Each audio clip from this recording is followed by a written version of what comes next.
Temporarily unavailable. Wow, I am impressed.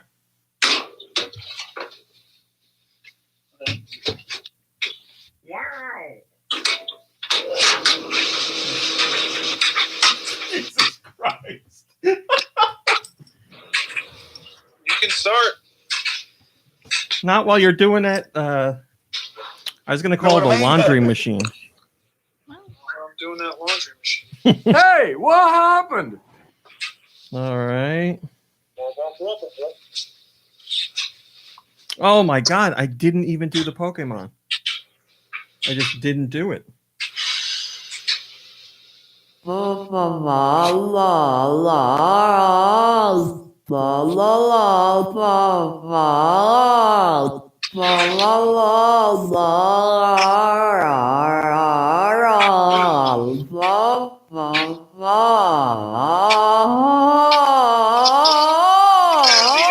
Thanks, Josh. That was exactly the amount of time that I needed. Do you have that fiscal soundbite? No, I didn't have. Obviously, I'm running late. I didn't have time to edit. Business. But you can sing it for us. All right, I'm gonna start. Okay. Go give him his sound. His food ball. Food ball? You want your food ball? Yeah, you big tubberoni. I'm gonna start without you. Is that okay?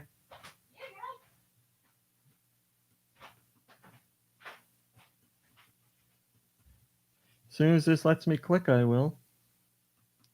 Go Nintendo Podcast. Webisode 782. The Jangmo-O Podcast. The Go Nintendo Podcast is a part of the Greenlit Podcast Network at greenlitpodcast.com. Today's Pokemon is Jangmo-O. All right, Mom Brain, that's enough. Wow, that kind of hurt. Mom Brain, will you tell us about Jangmo-O, please? There you go. Your glasses were falling Thank down. you. Here, Jangmo-O. Jangmo. Oh. I know we're doing it a little differently than usual, but Oh, God. I believe in you. Jangmo-O. They learn to fight by smashing their head scales together. The dueling strengthens both their skills and their spirits. Come on, dude. What is this, Podcast 101? I'm yelling. Coffee's more important? Yes. They're 2 feet tall. They're scaly. They weigh 65 pounds, and their abilities include soundproof and bulletproof. Bulletproof? Soundproof and bulletproof. Whoops. They're dragon type. And in case you were but, wondering, their weaknesses are fairy, ice, and dragon. There are no such things as nonsensical words in the Pokemon universe. Bulletproof. Everything makes sense, like Jangmo-O. Yeah. Hi, Mom Brain. How are you? I'm great. How are you? I'm great. How are you? I'm great. Oh, Robot Face has a lovely white cat that's real fluffy, and the cat's name is Jax. That is a beautiful cat. Right? Hello, Jax and Robot Face and the Aloe Wolf and Ross. Hi, Jax. And Joe is cool. Shillelagh, Anastasia Beaverhausen. I think I saw Giant Reggie, and this thing's acting all wonky on me today. Ridley Soria and Nico Darunia and whoever else I didn't see. Nico Darunia and Dre Gamer and everybody. Thanks for joining us. Hello, Rakia. Thanks for joining us. I hope you're having a lovely weekend. We're glad you're here. Hello, Nikki Hill. How are you doing? I'm all right. How are you? I'm all right. How are you? I'm doing pretty well. How's Josh? Doesn't anyone care what I think? Josh, how are you this fine weekend?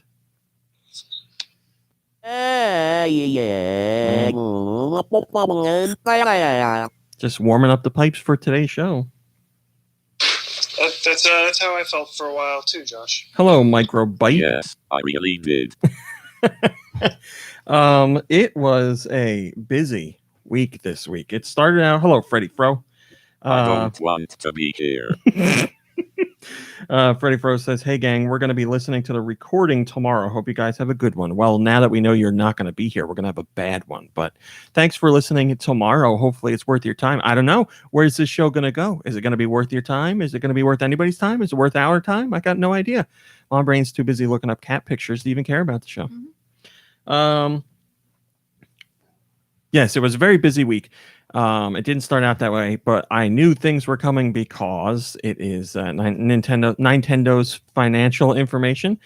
And we had an idea, hello, Lanquin, that it was going to be big news and there was going to be lots of important data to cover. And indeed there is, which we will get to later. Nintendo's first... welcome to everybody's favorite game show. Mom Brain Gets Asked a Question. This is all day, every day of my life. Just out of nowhere. Welcome to everybody's favorite game show. The Sweetness Gets Asked a Question. Today's question is, and then I get a question and I usually answer it incorrectly.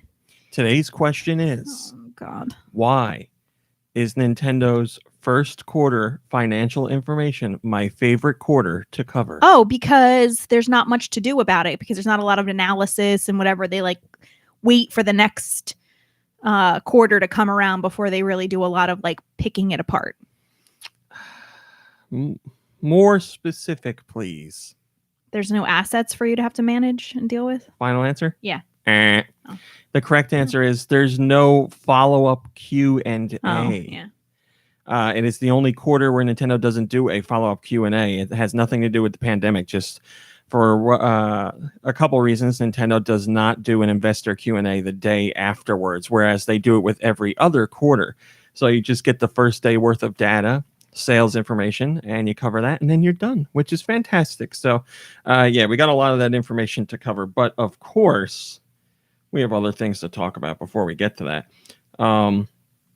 And believe it or not, some of them are Nintendo related. But first up, I don't think Kirby's in the chat, is he? Yeah. Oh, is he? Mm-hmm. Good, because I'm going to need Kirby's input on this because I feel like he'll have something to say. Sure, whatever. So I was on YouTube and I don't remember what I was watching. This was a few days ago. It was something cartoon related, but then, YouTube's like, oh, he wants everything cartoons. And it was suggesting me theme songs for cartoons. And it gave me one for a show that I hadn't thought about in forever. And I also never watched the show. And I also was just angry by the show's existence when I was a kid.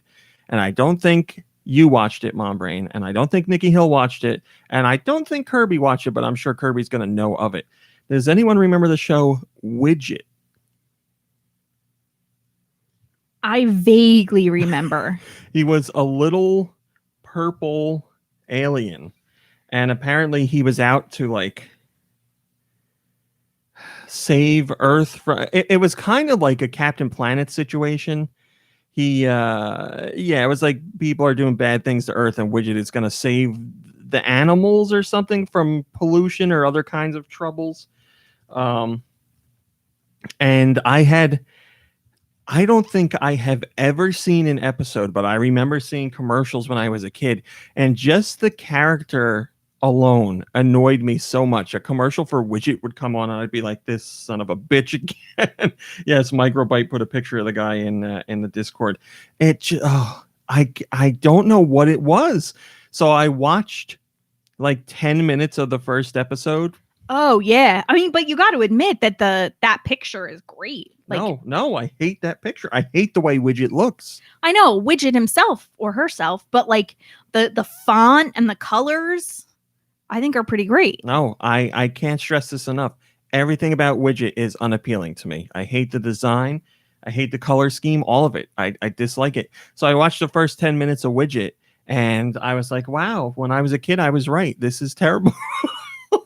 And the Widget has the same voice as I don't know the actor's name, but it's the same voice as one of the Huey, Dewey, and Louie. That's what it sounds like. It sounds like a duck. It sounds like one of the Donald Duck's nephews. Like the voice is hardly any different at all. It's like, oh my God, Bless me, bagpipes.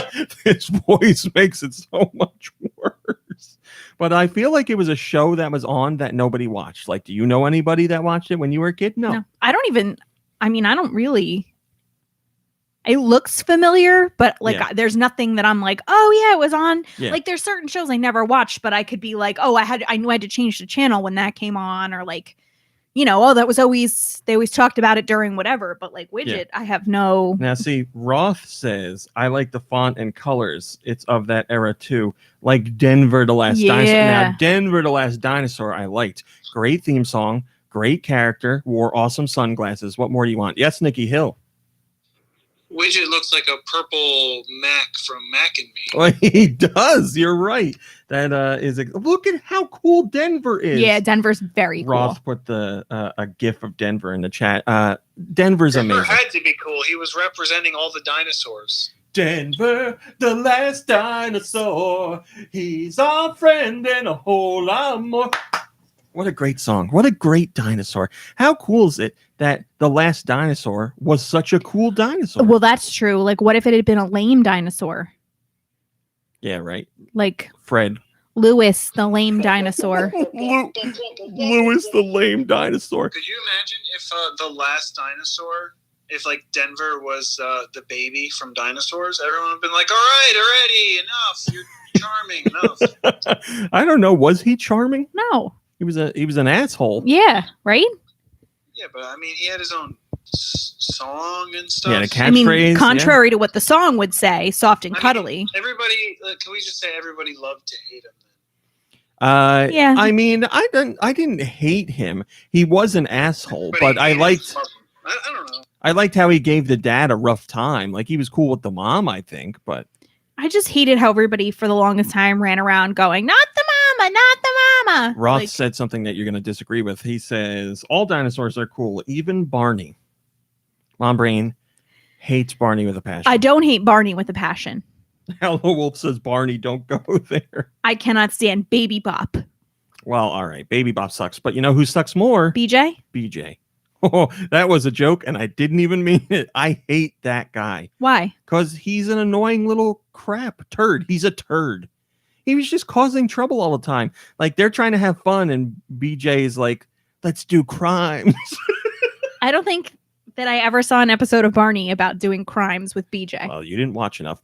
I had a cousin obsessed with Barney. Everything was Barney. I have something else to talk about cartoon related, so I'll go right into that. It was a huge week for cartoon news. Oh my God, yes. So we got the announcement that Ren and Stimpy is getting a reboot with some of the original writers. John Kay is not involved, which is a good thing because John Kay is, we're not going to get into it, but it's a good thing that he's not involved anymore. But some of the original writers are there. We don't know who is doing the voice work. I would imagine they're going to get, what's his name again?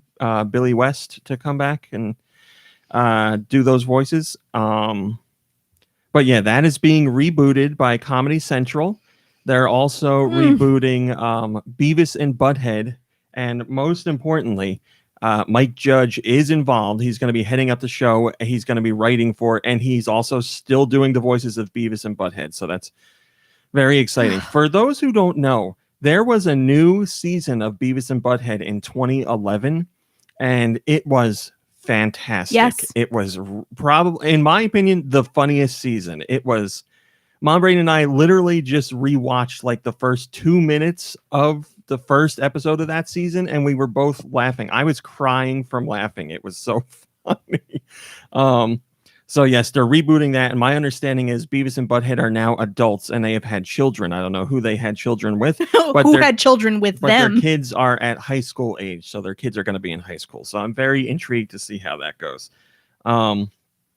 So that's coming back as a reboot, and we got a release period for the new Animaniacs that's coming out in November on Hulu. Hulu ordered 2 brand new seasons of Animaniacs, and they are the first one's gonna air in November of 2020, and that has the original voice actors for Yakko, Wacko, and Dot. And it has some notable celebrities also doing voices, like Trey Parker is doing like 7 voices in it, I believe. So yeah, it was all that news came out this week. That's very exciting. There's a lot of awesome cartoon news going on. And I was saying on Facebook, I'm of the mindset of being always cautiously optimistic at the very least.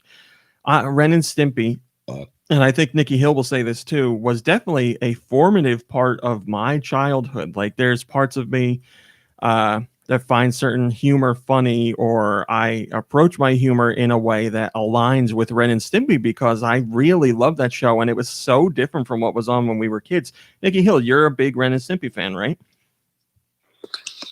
I mean, I had the games for Game Boy.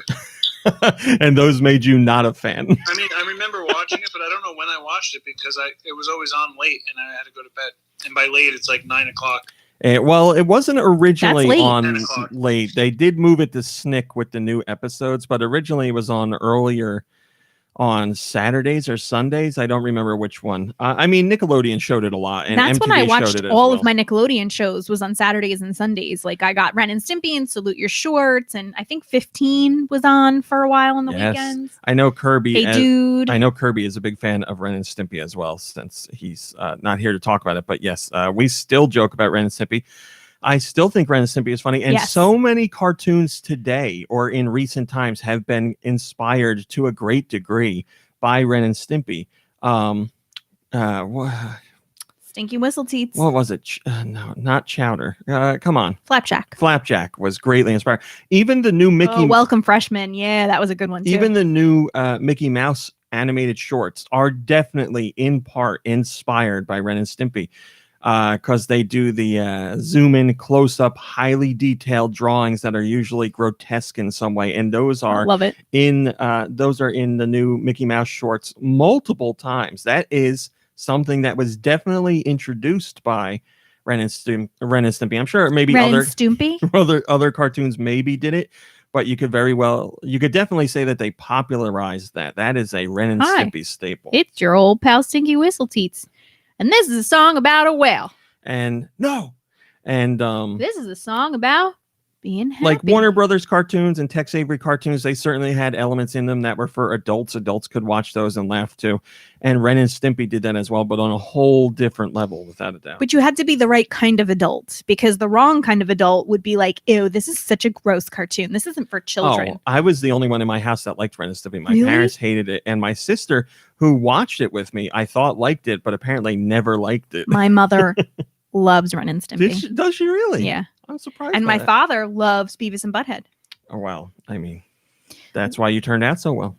Let me tell you a little story that happened, I believe, last night in our house in the wake of Animaniacs Oh, coming back. So I was downstairs in the basement den playing a game that I'll talk about later. You can guess what it was. And I could hear Raw Meat up here like in fits of laughter in the bathtub. And I'm like, who is he FaceTiming or talking to in the bathtub that he's laughing so hard? And I'm like, carrying on, and he's continuing to carry on. And then he FaceTimes me and he's like, you want to know what I was laughing at? And I'm like, yeah, I really do. And he goes, I was watching Chicken Boo on my phone and I couldn't stop laughing. now Chicken Boo was one of the shorts that was part of Animaniacs. I always liked Chicken Boo, and I always thought Chicken Boo was funny. Chicken But Boo, seeing it what's as the an adult, matter like I haven't with seen you? it in a long time. Seeing it as an adult, I appreciate it even more because it's just so dumb. And when they sing the song, they have like, you wear a disguise to look like human guys, and 4 different screens come in of him dressed up in stupid costumes. I was like, this is so dumb. And the episode I watched was Chicken Boo, who was pretending to be a famous ballet dancer. He was being Burishnikov. And it's just, if you don't know what Chicken Boo is, it's a giant chicken that dressed up like a human. And almost everybody thinks he's a real person, He has, like, except for vacant one eyes. person in each episode that will be like, that's the giant chicken. And everybody else is like, no, it's not. And that's it. That's all there is to it. It's just really funny. It's great. Oh my God. I'm so excited for that show to come back. They got some of the writers from the original Animaniacs. They got the people who did the music for the original Animaniacs. Now, cartoons today don't really have music like they did when we were kids. Like think of, musical like, numbers. No. Think of like Tiny Toons and Animaniacs and Freakazoid and stuff like that. That Warner Brothers era of cartoons. Everything had musical accompaniment or musical stings, like somebody Nothing being better hit than with an Animaniacs. anvil or someone, like that's part of old Warner Brothers cartoons too, where things going on screen were emphasized by little musical stings. But it was like done to a greater effect in Animaniacs and shows like that show.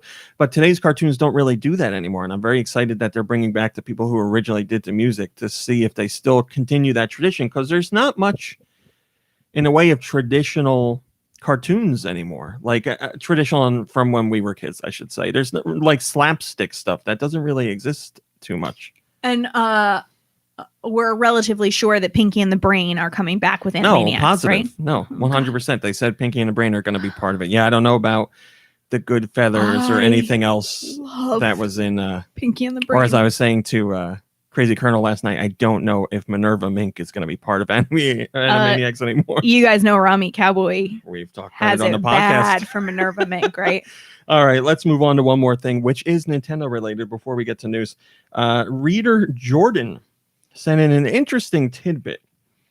He says, in 2018, Yoshiaki Koizumi seemingly ended the debate by confirming that Toad wasn't wearing a hat and that it was indeed his head. So we're talking about the white and red dotted thing Mushroom cap on top of his head.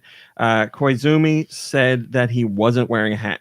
So 2 years later, Mario Kart Tour retcons this. He says he was playing Mario Kart Tour during the Wild West Tour, and it told him that he had completed one of the challenges. The challenge was to perform 20 mini turbos using a, quote, driver wearing a hat, end quote.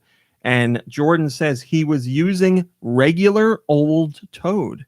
So the game gave him credit for completing the challenge of racing, doing 20 mini turbos by using a character that was wearing a hat, and he was just playing as Toad. So what's going on here? Is it a hat or is it not a hat? The cartoon. Yes, Nikki Hill. Right, if I recall correct, in the cartoon, Toad takes his mushroom head off, doesn't he? That is correct. I was just about to say, in the cartoon, he takes it off, but people don't consider the cartoon canon. Right. And here we have someone at Nintendo saying that it was indeed his head and not a hat. And now a Nintendo developed game is saying it is a hat. So what the F is going on? Is it a hat or not? What the F is going on? I mean, now we have no definitive answer because we've had 2 official Nintendo channels say the complete opposite thing. As far as I'm concerned, it's a hat. It's a hat. They take it off. Okay. Put it back on. Mom Brain, this is an important debate. Why does it have to be a hat? If they say it's a hat, then that means they can change what the hat looks like. And then that would be going back to making individual styles and stuff for characters. So now they have to just say it's part of his head. It's never going to change. It's interesting when you think of it being a hat, because then like a red spotted Toad could decide to be a yellow spotted Toad. Like a la Gold could be a Buckenberry if they wanted to. They just change up the vest that they're wearing and their hat. But why does it have to be a hat? That's what we're trying to decide what here. I'm saying is, could it just be part of their being mushrooms that they can take off their mushroom cap head? So, like it's their head, but they can take it off because they're mushrooms. People can't take their heads off, but mushrooms maybe could take their caps off. Yeah. But then they put it back on and everything's okay still? Yeah. Wouldn't it rot then? If you took it off, it would rot. They wear clothes and run around and talk. How is this? If you were a Toadstool, the character, would you eat your hat, your cap? Times are tough. Can't afford things. Bills are coming in. Does it taste good? You got to find out. You're a mushroom. You like mushrooms. I do really like mushrooms. So you would eat your hat? Yeah, probably. You're gross. Can we move into news, please? This is a serious show. Thank you. Is it? Always, yeah. Thank you, Mom Brain. You're welcome. This is very exciting news. For a while now, Suda51 has been saying that he wanted to bring the original No More Heroes games to the Switch. So No More Heroes 1 and 2 originally debuted on the Wii, and then years later they went to the, what was it, Xbox 360 and PS3, I believe? And now it seems like, at the very least, the original No More Heroes, the first one, is going to come to the Switch. The Taiwanese ratings board has shown a listing for No More Heroes on the Switch, and the Taiwanese ratings board has been spot on in the past multiple times. They don't just add ratings for games that don't happen. Like, this is an official ratings board. And if a game is rated in Taiwan, that means it's going to see a worldwide release. That's just how it works. There's very, very, very few games that are only released in Taiwan, and certainly No More Heroes isn't going to be one of them. So it looks like the cat's out of the bag. The original No More Heroes is coming to Switch. Now, what we've heard is that No More Heroes 3 is coming to Switch this year. That's the plan. So I would imagine the original No More Heroes would come out sometime before that, maybe a month or so before that. I can't imagine them all releasing at the same time unless there's some sort of bundle. Let's say they do No More Heroes and No More Heroes Desperate Struggle, the follow-up, plus the third game. The gene is out of the bag. What? The gene is out of the bag? The Gene, Mom Brain. Gene the cat. That's nice. Yeah, maybe they could put all three as a bundle. I would imagine they're going to be digital only releases. I can't see them doing new physical releases for No More Heroes 1 and 2 on Switch, just eShop only. But yeah, I guess they could have a bundle of all three games if you wanted to catch up on the first two before you jumped into the third one. Because the third one, while still continuing some of the stuff that happened in the previous games, is certainly going in a bit of a new direction by bringing in aliens that you fight instead of traditional just... well, they were all humans in No More Heroes 1 and 2, right? Nikki Hill? I think so. One was a magician. All humans minus one who was a magician. So yeah, we'll see what happens. But yeah, No More Heroes coming to Switch is confirmed. The first one, anyway. We have someone who actually keeps track of the Taiwanese ratings for us, and if they spot anything, they let us know. So if a rating for the sequel comes up, we'll fill you in. Drew says, "Oh, I am so happy to hear this. Hopefully, it is a remaster, so more people take notice. I would imagine it's going to be the same version that was on the PS3 and the Xbox 360. I don't think they're going to go all out and remaster it. I just think they'll do those versions which were somewhat cleaned up from the Wii release and a little bit more impressive visually, but nothing, absolutely crazy.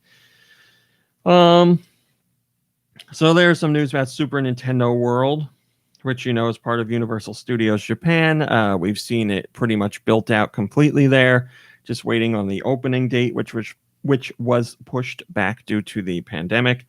But it sounds like the situation in Florida is going to be in trouble. So Universal had previously said that their Epic Universe Park was going to be delayed because of the pandemic, and Super Nintendo World was supposed to be a part of their Epic Universe. So because they've lost so much revenue because they haven't had the parks open, they had to put Epic Universe on indefinite hold. Oof. So we don't know what's going on with any of Epic Universe. And as I said, that includes Super Nintendo World.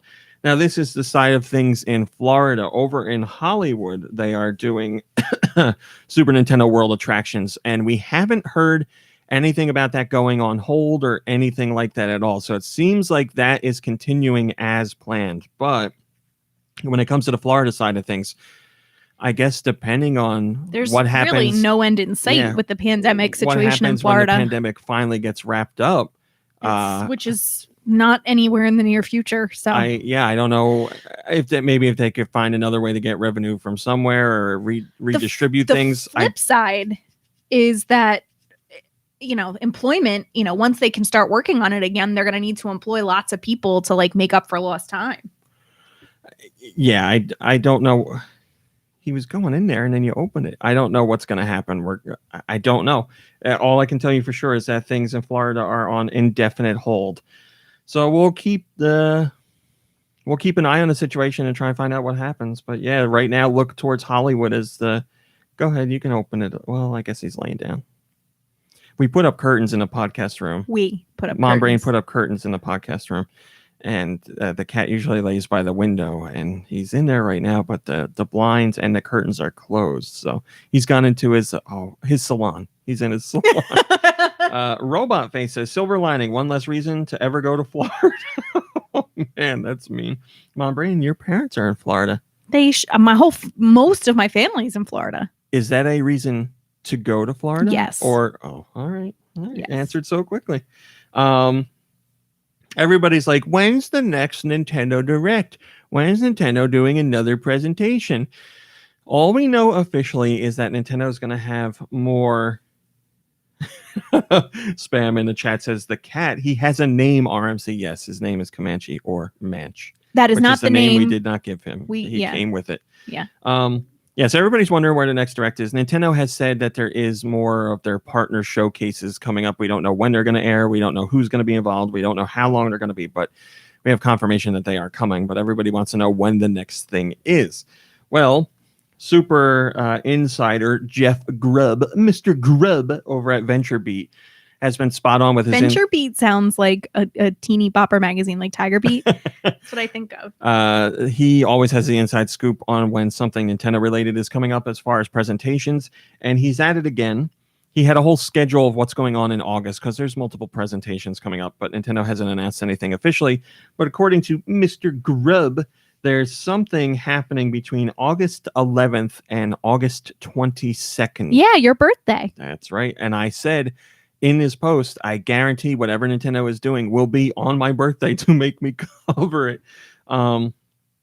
So we don't know what it could be. Like I said, it could be a Direct Mini partner showcase.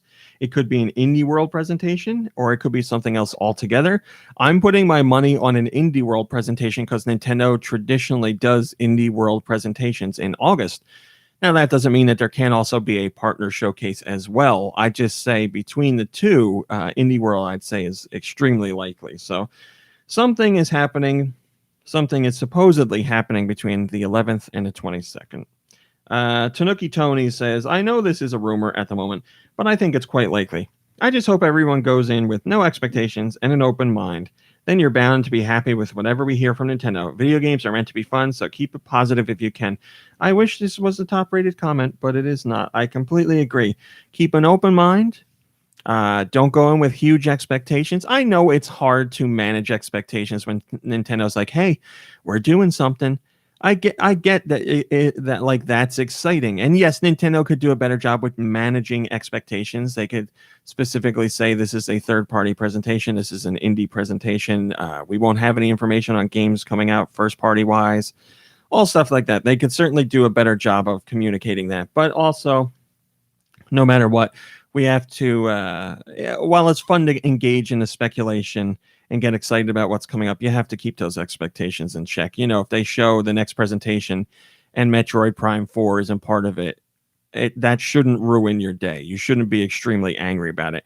You can be disappointed, certainly, because we all want to see more about that game and Bayonetta 3 and Breath of the Wild 2 and all that stuff. But time for those games will come. And I wrote a feature this week talking about how we need to keep in mind that we're in extenuating circumstances here, unprecedented circumstances here, and everybody's I can't stand handling. when people say unprecedented anymore. I'm so tired of Everyone is handling things in different ways. That goes from the individual person down all the way up to companies. So everybody's working in different ways. We gotta, as much as we want to know Nintendo information, things are going to be handled differently for the next few months. We don't know how long, but hang in there. Like Tanuki Tony says, it's video games. They're supposed to be about fun. Just enjoy them. You don't have to like every game that's coming out, obviously, but overall, grand scheme of things, you do. It's well, the internet says Too bad. You have to hate everything or you have to love everything. Grand scheme of things, it's about video games. It's just entertainment. We have the top 15 most downloaded Switch games in Europe for July 2020. Nikki Hill, Mom Brain. Yes. Would you guys like to guess some of the top 15 most downloaded Switch titles for July 2020 in Europe? Animal Crossing. Animal Crossing is number 2.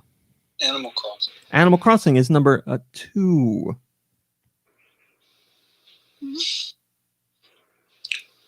You guys have no other guesses. Minecraft. Minecraft is number 3. Fortnite, no. Ninja. What is it called? Ninjala. Like Angela, remember from Who's the Boss? I think about that all the time, Nikki. I think every time I write an article about that, I think of you giving me that tip, and it works every time. Yeah, right. except for me. No, Ninjula is not in the top 15. How about Clubhouse games? Clubhouse games? Yes, where in Europe it's just called 51 Worldwide Games. How about Splatoon 2? No, you guys are missing number 1. July 2020. It came out July 2020. I don't remember. I don't either. This is unbelievable. What's a big game? Pokemon, It's a first-party game. What just came Mario out? something, Zelda something. Yeah, it's Mario something. I don't know what came out. This is so embarrassing. People, if they heard this, they're like, this is a Nintendo podcast. How did they not know this? What Mario game came out last month? Origami Mario. Yes. Oh yeah. Holy crap, guys. Paper Mario, the Origami King. Mom Brain, you've even watched me play a large portion I of watched it. you play a lot of things. So All right. Number 4. It is Nikki Hill, we have it. And Do Michaels has it as well. Minecraft Dungeons. You got it. Number 5, we did. Number 6, it's racing. Burnout. Mario Kart. Burnout was not a bad guess, but it is Mario Kart. Number 7, you'll never get. It's Story of Seasons, Friends of Mineral Town. Number 8, Mom Brain, you have it. You haven't played in a while. Used to play it a lot. Stardew. Stardew Valley, very good. Number 9,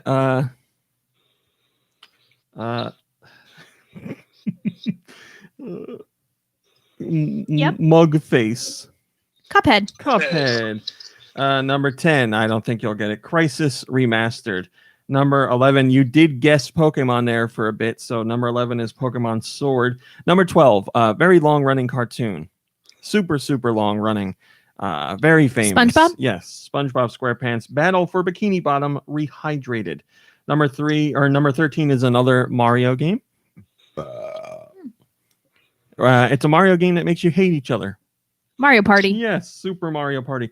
Number 14, Nikki Hill, you might be happy to hear that it's Carrion. You haven't played Carrion yet, have you? Wow. I haven't, but that's impressive. Yeah, they had really good sales for that game. It after the first week, it had 200,000 units You know sold. why? Why is that? Because that whole thing with keep calm and carrying on. We are talking about Europe, so you're Keep right. calm and carry on. And number 15 is Breath of the Wild. So an eclectic mix in there. Obviously, a good amount of first-party games, but also some third-party stuff in there. And lots of high-quality games at that. Digless says, it is ironic and amazing that Minecraft beats Minecraft Dungeons, almost 10 years old. Yeah, that's crazy. The spin-off is beaten by the original still. But Did you know you can play Tetris for free on Tetris.com? I did, Josh. Tetris is not... Don't touch that. I thought you were going to touch the cat. Tetris is not on the list, though, Josh. Did you know you can win money just for playing Tetris? I did. $5,000 is on the line tonight in Tetris Prime Time. I won $5 playing Tetris Primetime, Josh. Have you? I am the world's best singer. Oh, boy.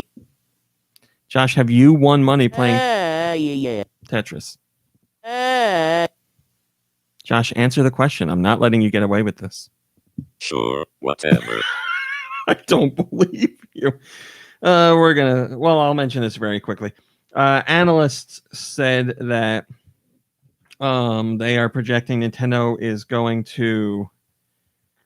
we don't need to do that. Never mind. I thought this was a different story because we're going to talk about these details. Here is a surprise that was a rumor for a long time, but is now confirmed. Pikmin 3 Deluxe is coming to the Switch. So Pikmin 3 came out on the... Mom Brain? Pikmin 3 came out on... Switch? This is amazing. This is amazing. This story is about Pikmin 3 Deluxe coming to Switch. So your answer is Pikmin 3 was on the Switch. It was on the Wii U. Final answer? Yeah. Ding! Correct. Pikmin 3 was on the Wii U. And obviously the Wii U didn't sell all that well, so Pikmin 3 didn't really get... Didn't sell all that Wii L. Didn't really have a big audience to find there. So Pikmin 3 is making its way to the Switch as Pikmin 3 Deluxe. It is coming out October 30th, and it has new content as well. So if you played it on the Wii U, there's going to be some extra features here that might make it worth double dipping. Let's go over the specifics of the new content. Here we go. Full suite of additions and enhancements, including the ability to play the whole story mode in co-op with a friend. New side story missions, which can be played in co-op as well. Is that local co-op or Wi-Fi co-op? That is local co-op, to my understanding. Are they aware that there's like a pandemic where people are still isolating? Come on. Well, are you aware that games take years to develop? It's not out yet. It's not. That's right. They have 2 months. And all the mission mode DLC stages from the original game will be included as well. New difficulty options, lock-on targeting, optional hints, and a choice to play at a more relaxed pace. There you go, Mombrain. That's just up my alley. Now, they don't specifically say, but I'm guessing a more relaxed pace means they take out the time limit on stages, which would be excellent because I know that's a big sticking point for some people. So they say it's easier than ever to join in on the Pikmin fun. These new side story missions feature Olimar and Louie exploring planet PNF 404. And there are even head-to-head multiplayer matches available in Bingo Battle. Bingo Battle. So, yes, if you bought the original, there's a considerable amount of new content here. If you didn't buy the original, which is much more likely, you now will have a chance to do so on October 30th for Switch. Very excited for this. Sokar says, another Wii U port? That's awesome. But really, Nintendo, when will you tease us on the best port? Like, Super Mario 3D World. You and me both, my friend. I am looking forward to that. Hello, Gecko Kitsune. Sorry, I just popped into the chat now. And Kurt Dog. And Jimfinity80. Also, Kirby's in the house. And GWX and Kirby. Sorry, guys. I try and pop back in the chat. I haven't been in here in a minute. Yes, I'm very excited for Pikmin. I wrote an article or a feature a while ago about how... PC's in the house. About how... Yes, PC talked to me before the podcast. I apologize. Hello, PC. I wrote an article a while ago about how I thought Pikmin coming to the Switch could lead to Pikmin getting a bigger audience finally, because Pikmin, while it certainly has its fans, is not one of Nintendo's biggest selling franchises, and it needs that breakthrough moment. And Nintendo's franchises either have those breakthrough moments right at the start or have the ability to have them at any point, like we saw with Fire Emblem. Fire Emblem existed for, 20 plus years before it had its real breakthrough moment, at least outside of Japan. And I really think Pikmin on the Switch could do that. And I think Pikmin 3 Deluxe is going to be a considerable hit because people are excited for or really looking forward to first-party content. As I said, the vast majority of Switch owners didn't have a Wii U and haven't played this game, so this is a new game to them. Almost every first-party game on Wii U that made its way to Switch has sold an incredible amount more on Switch. So everything's there to make this a hit, and I really think it's going to happen. I don't think it's going to do Animal Crossing style sales, obviously, but I think, where am I going to put projections? I'll say anywhere from 2 to 4 million, somewhere in that range. I think it could do that, and which is we'll just have to wait and see. I think in excellent news, the trailer for Pikmin 3 Deluxe was in YouTube's trending for the day, and it was in the top 5 trending. So that's great. That's exactly what you want to see. So the excitement is there. We'll find out. I know I'm excited to play it, even though I played it already. But I love Pikmin. Everything about Pikmin. It's just got such a different feel from other Nintendo games. I don't mean this in a sexual way. It's intimate. It's just an intimate feeling because you're such a small character in such a big world, and you get you grow these Pikmin and you bring them around with you, and you get an instant connection with them, and then you feel horrible when you watch them get eaten by the mouthful. When they get eaten by something, and that noise is terrible. I don't think there's any other Nintendo noise that makes me feel worse than that Pikmin noise. I hate it. Oh, hello. And I think a lot of people who have never played any Pikmin games are going to jump in on this for the first time. So, Nikki Hill, you have not played a Pikmin game. Are you going to play this? Probably not. I don't know. Oh, okay. It's Pikmin games are so great. You know, the best. Are you going to tell me I should play it? No, definitely not. Because when you tell me to buy things, I just buy it, and then I never really play them anyway. Well, I mean, as long as you buy it. I was going to say the best seal of approval I can give to this game, stamp of approval, is Do Michaels. Do Michaels is a Pikmin fan. He likes Pikmin. So, you know, if he likes it, then you're probably going to love it because he doesn't like any games. So, Pikmin, if it can woo over Do Michaels, then it can woo over the world. That's beautiful. All right, let's do our plugs here, Mom Brain, and we'll be back in less than a minute.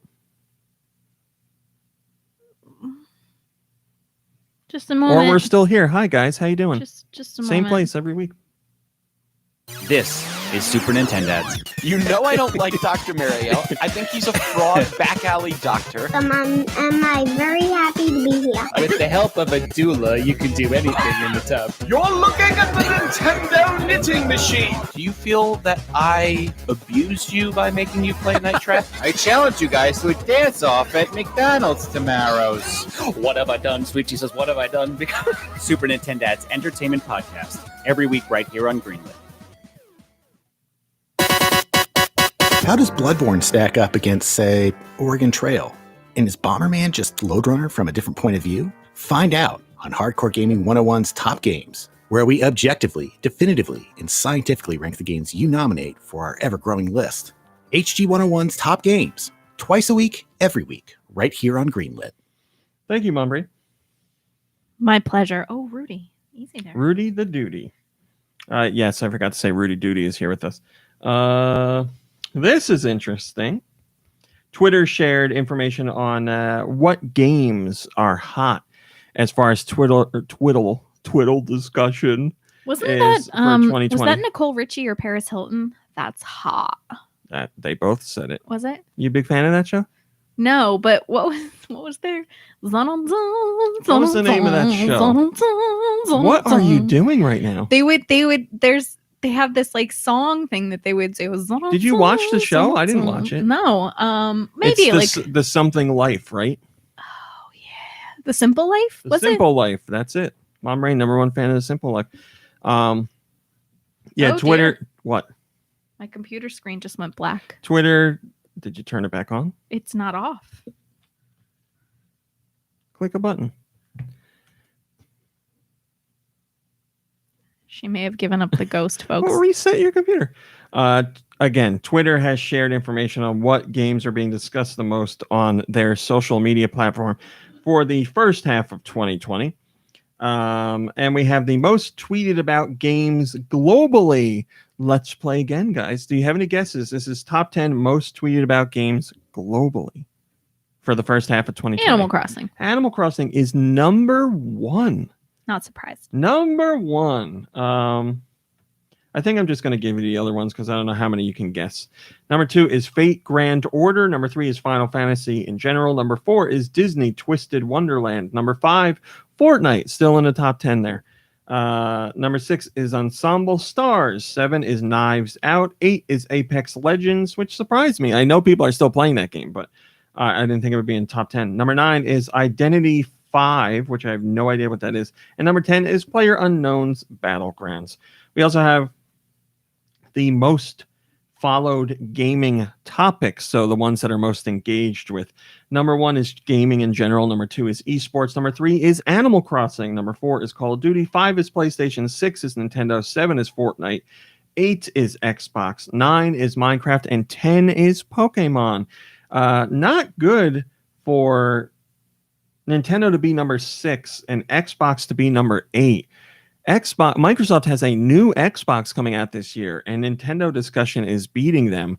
And Sony is #5, Nintendo's #6, so they're neck and neck. But to see Microsoft down at 8, that would be worrying to me if I was part of Microsoft or Xbox division. You would think with a new system coming out, people will be talking about it way more. I don't know. Yeah, but gaming is #1. So gaming is #1. Xbox is still part of the gaming topic. Yeah, but now we. I mean, yes, obviously, but now we know esports. I mean, come on. Specifically, people are talking about on average Xbox less than they are Nintendo and PlayStation specifically. Right. But yes, you're right. Just like talk of gaming in general, I'm sure includes all platforms. So. But also their new system has only really been teased, right? Did they ever show it off finally? They were the first to show it off. They showed off what the system looked like before PlayStation did. Did they? See, this. I'm not being Nikki Hill. I'm not being mean. This is my point. I don't know what is going on with Xbox mindshare, but they are not in the same space as PlayStation. Microsoft really lost a step this last generation. Yeah, they showed it. It looks like the monolith from 2001, or it looks like if you stacked two GameCubes on top of each other. That's what it looks like. It's just like it's like a computer tower. That's what it looks like. Right. That's what it reminded me of, was a computer tower. Wait. The small ones. Oh, are you looking at it now? No, I yawned. You said that's what it reminded you of, but yeah, I've seen. I thought those were like speculation. I didn't know. Oh yeah, no, that's the real deal. Clark 2K says, I didn't know 50% of the games listed. Had to Google them. Well, yeah, this is a worldwide basis, so there's stuff that is very big in other places like Japan and China and wherever else. Well, I don't know. Is Twitter banned in China? I don't know. But yes, other parts of the world are talking about games we don't even have here or haven't even discussed. All right. Nikki Hill, do you want to sing us your little jingle since I didn't have time to put it on the soundboard? No, you blow it. We have Nintendo's financial information, and Nikki Hill has. We were working on a clip to change "Let's Get Physical" or "I Want to Get Physical" into "Let's Get Fiscal." Sergio ALB64 sent us a clip too, I believe, right? I got a clip today that I didn't spam. I didn't spam. Is Twitter banned in China? There, I will ask you. Yeah, I didn't have time to get it on the soundboard. I apologize. But we will have other quarters. So yeah, we have the. I don't know if we're gonna have other quarters. We have a coin shortage in the United States. Ooh, Mom Brain, we have a rim shot. It's too late. Mom Brain, I love you. I'm gonna leave it at that. No, I need to know. I was just gonna say you don't really seem to do much with the soundboard anymore. What are you looking at me for? Hello, are you here right now? I'm so hurt. Just give me a random soundboard. I don't care what it is. Oh, closing her eyes. Let's have a little fun. Nice blind choice. All right, we have the quarter one earnings release. Let's go through all the tidbits here. Well, not all of it, but the most exciting stuff. We don't care about operating income or net profit or all that stuff. Nintendo did really well, obviously. That is not correct. Oh, do you want me to go over that stuff, Mom Brain? No. All right, hardware and software we are going to go over. So far in this quarter, Nintendo sold 5.6 million units of the Switch, which is pretty damn good, especially when you consider that there's shortages. Yeah. And that includes Switch Plus, Switch Lite. The Switch's total sales right now are at 61.45 million. And this is just up through June, so it doesn't include July. So there's that number's already higher. What else we got here? They sold 50 million units of software in this quarter alone, and the total software sales for the Switch are at 406 million. Money, which is great. Here are your million sellers, the updated million sellers list. We have 2 new million sellers just in this last quarter alone. Nikki Hill, you'll be happy to hear that Clubhouse Games 51 Worldwide Classics has moved 1 million units in this quarter. I say good for that game. I agree. Also, another million seller, Xenoblade Chronicles Definitive Edition. That sold 1.3 million units in this quarter. Now, I know, there's a pandemic and people aren't necessarily vacationing the same amount, but like when I went on, it wasn't really a road trip down to the Jersey Shore. It was like 2 or 3 hours. Road trip. We always had like our little magnetic travel set of like checkers and stuff. Oh yeah. Topple. Clubhouse Games does away with that, and you end up with 51 games from around the world that you can just play with a touch screen, pretty much. Could you imagine travel topple? Could you imagine? Could you imagine? Travel topple. Well, you know what was bad for Travel, what did you say? Travel topple, or how about travel Jenga? Travel Jenga.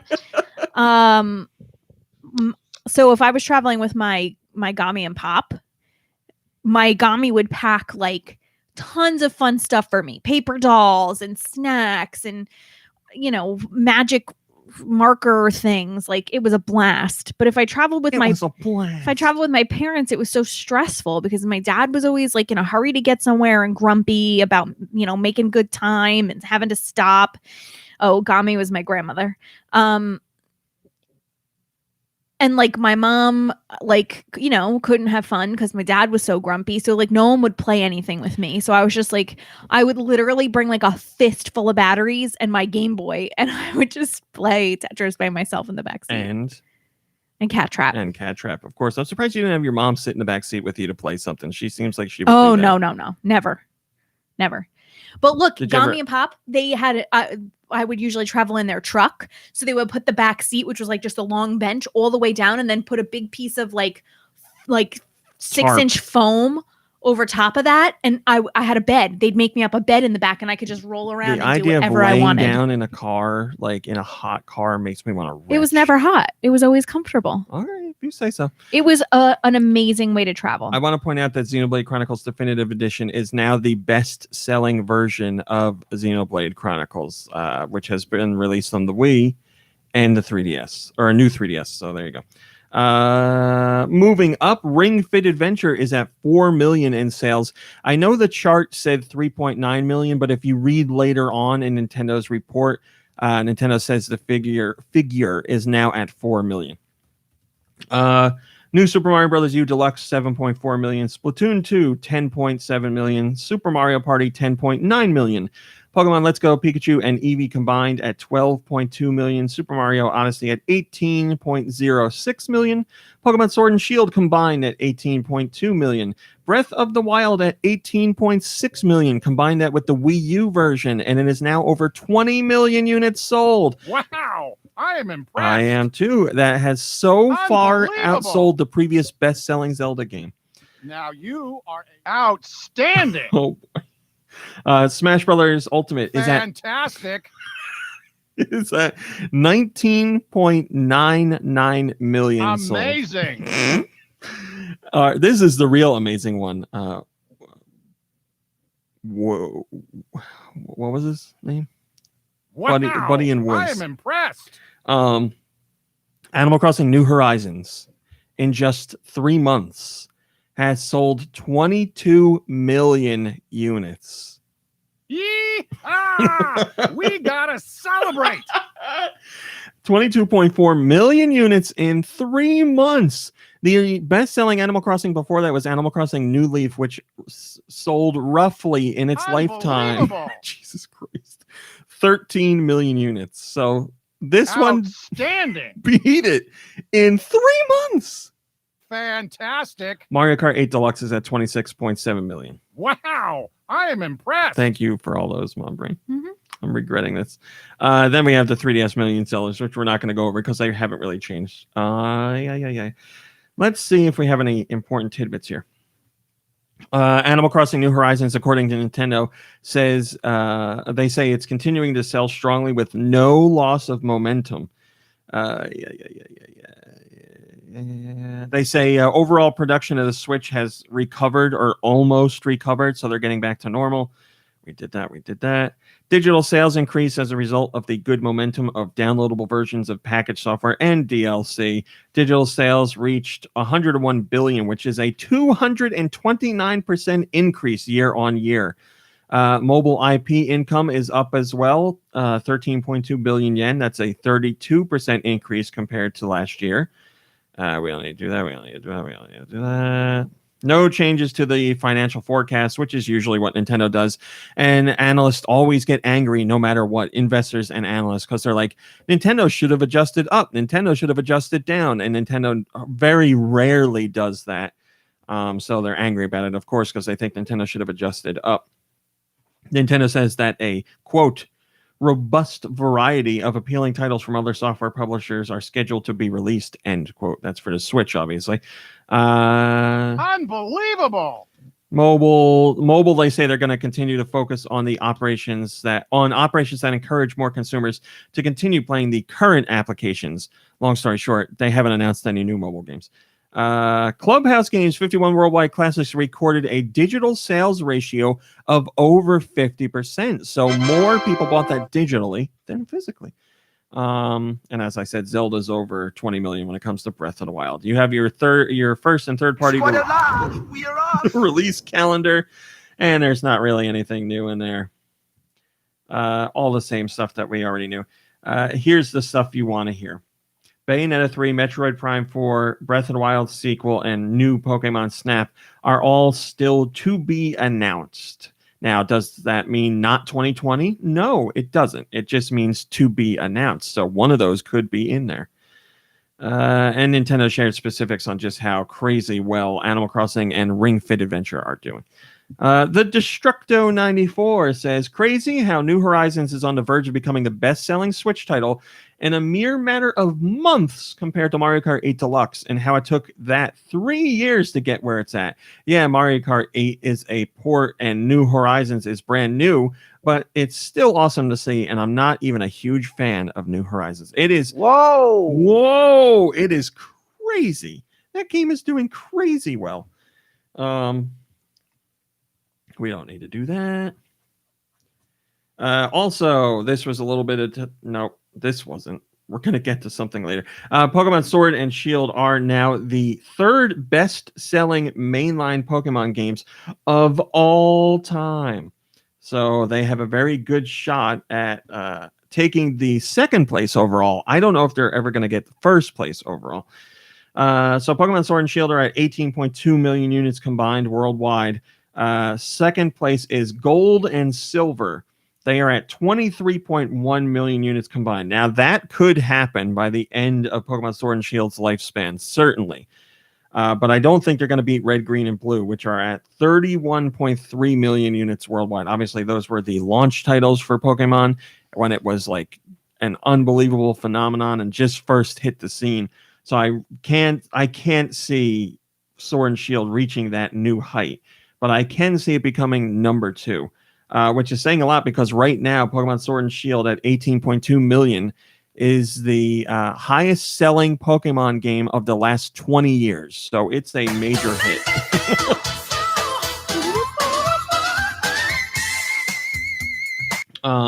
Mock Turtle has the top rated comment, and he says, what I'm getting from this is that Black and White deserved better. Let's see. Pokemon Black and White, 15.6 million units sold. And there are many titles ahead of that. Sun and Moon, Ruby, Sapphire, X and Y, Diamond and Pearl are all ahead of that. Well, it is what it is. This is what I was going to say. I did some detective work to come up with this data. And I feel comfortable in saying that, hello, Malik Halo. I feel comfortable, and Doom Eternal, and Darmani.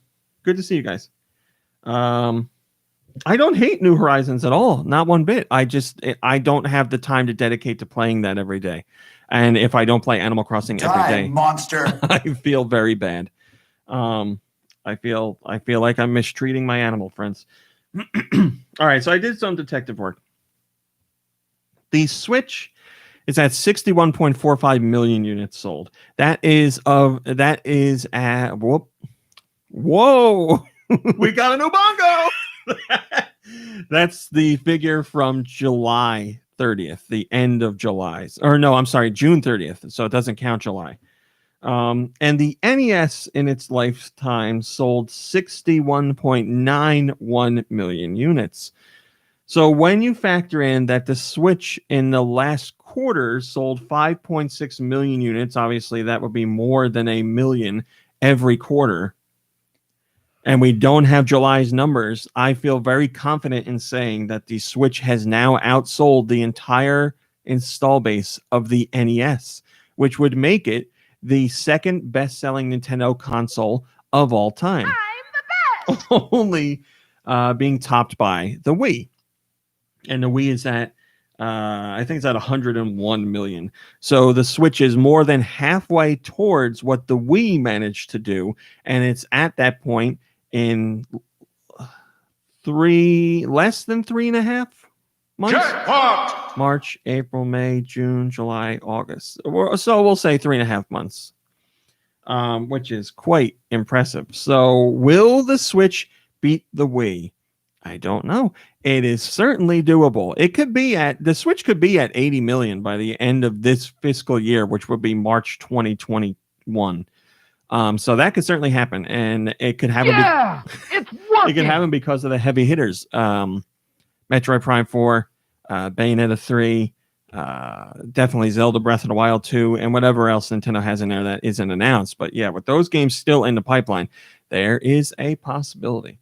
So yeah, there you go. That's just crazy. The NES, which is so iconic, sold 61 million units, and the Switch is, as far as I'm concerned, surpassed it. I don't know when Nintendo's going to announce their next install base number for the Switch.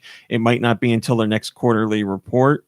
But yeah, there's no doubt that the Switch has sold enough it would have needed to sell slightly under 500,000 units to surpass the NES in July and a little bit of August. And I have no doubt with a little bit of August. This boy will break says, "Wow, I'm impressed." Smash that subscribe button. And he also says, "I'm so glad many people are enjoying the Switch. Look out, Wii. We're going to find out. I am the world's best singer. Doesn't anyone care what I think? Josh, what do you think?" A big hello to my fans. That's very nice of you, Josh. I'm a hardcore gamer. Hey, Josh, I am the world's best singer. Oh, no. I'm a hardcore gamer. I am Josh, the world's Josh, best wait. singer. Josh, Is wait. that what I sound like? We have a question about you later on today. A big hello to my fans. Your fan has a question for you. Nintendo is looking to hire new level designers. I'm a hardcore gamer. Josh, could you please not interrupt me? Did you know you can play Tetris for free on Tetris.com? Nintendo is looking to hire new level designers for a 2D action game, or I should say 2D action game. Shut up. I don't care. So Nintendo on Twitter put out a tweet saying, I don't want to be here. Josh, I'm going to need you. Where do you want to be, Josh? Josh, I'm going to need you to calm down a little bit, okay? Sure, Always whatever. Complaining about not wanting to be there, but you never have any idea of where you actually want to be. Shut up. I don't care. Shut up. Nintendo on Twitter put out a job listing saying they're looking to hire new level designers that can work on 2D action games. And the image shows off games like Yoshi's Crafted World and Super Mario Maker 2. Whoa! That's definitely my favorite. We don't know what the hell they're working on, but they are making new 2D games, and obviously those are going to be for the Switch. So if you like 2D games, get excited. The Destructo94 says that picture doesn't it's working. instill hope and confidence that this is for a new Donkey Kong Country game. But alas, I hope one of these projects is at least for a new Wario Land. I don't think Nintendo would tease what the game is with the image. I think they're just using examples of 2D games that they've created on the Switch. So I wouldn't infer anything about projects in the pipeline based on that image. Just if you're not familiar with our games, these are some games made by Nintendo. Yeah, right. All right. Josh, can we have that lovely intro, please? Sorry, I wasn't listening. Oh, the European intro, Josh, please. What are the next European masterpieces? Let's find out with Nick. Go Nintendo Podcast. What are the next European masterpieces? All right, What are Mom the Brain. next European masterpieces? Let's find out with Nicky's sweet releases. Please don't interrupt Josh like that. He's Is that already... what We'll Josh just have sounds to like? wait and see. Nikki Hill, if you will, please. Do you have the GoNintendo podcast intro on the soundboard?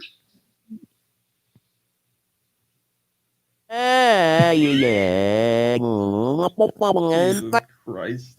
Nikki Hill, please, the European releases. Listen, you don't need to give me attitude because your robot's on the fritz. I'm not giving you A big attitude. hello to my fans. The week of this past one that just passed, whatever dates those were, I think we're in August now. Can you believe it? For Europe, Wizards, Wand of Epicosity. I thought that was just for Europe. Wizards. Wand of Epicosity. Yep. Yeah, that game is so epic. It's full of epicosity. Spitlings. Scully. I remember seeing something for Scully. Mystery Mine. Steam Tactics. 112th Seed. Crowdy Farm Rush. That sounds like a fun one. Yeah, that is an interesting name. Clan N. Is that something with ninjas or something? I don't remember. I saw the image. It's a beat 'em up game which combines the classic arcades gameplay with today's modern brawlers. With a fast-paced nature, you have to dodge, block, and use your light, heavy, and special attacks wisely to progress. It has an ancient Far East theme, so yes, sounds ninja related to me. Titan Glory. Arcade Archives. Circus Charlie. Welcome to the circus. Or, How are you? as I always say with Kirby, Circus Chabley, because I got one of those knockoff systems years and years ago. That's like, 300 games, but it's really 5 games repeated over and over, just with very slight changes. And one of them was Circus Charlie exactly, except the title screen said Circus Chabley.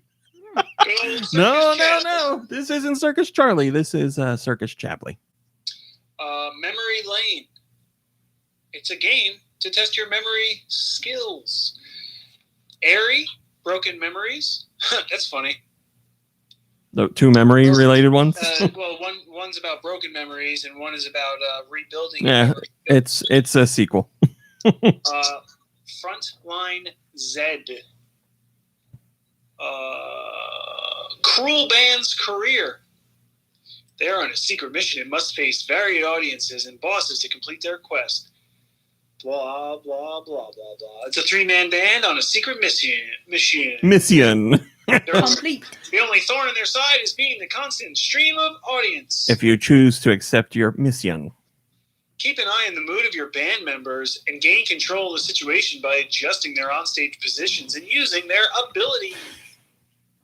All right, moving on. Alphadia Genesis. Alphadia. Drink more glurp. Yes, I love that name. Drink more glurp. Yep. We have any more glurp? Do you have glurp in the back? We're all at a glurp. Oh, you have glurp light? It's a wacky physics. Glurp Zero. Sports-ish hot seat party game. Crystal on a glurp. distant world where aliens have copied Earth's summer games and got Cherry everything glurp? slightly wrong. We got purple stuff, glurp. Sorry. It's just hard to hear because I'm on speakerphone. Sorry. Ultra Food Mess. Kokoro Days. Kokoro, I don't know. Pixel Lines DX Bundle. Retro Arcade Shooter Attack from Pluto. Get ready, Mom Brain. What? Is it wrong to try to pick up girls in a dungeon? Is it wrong? You and I talked about this. Is it wrong?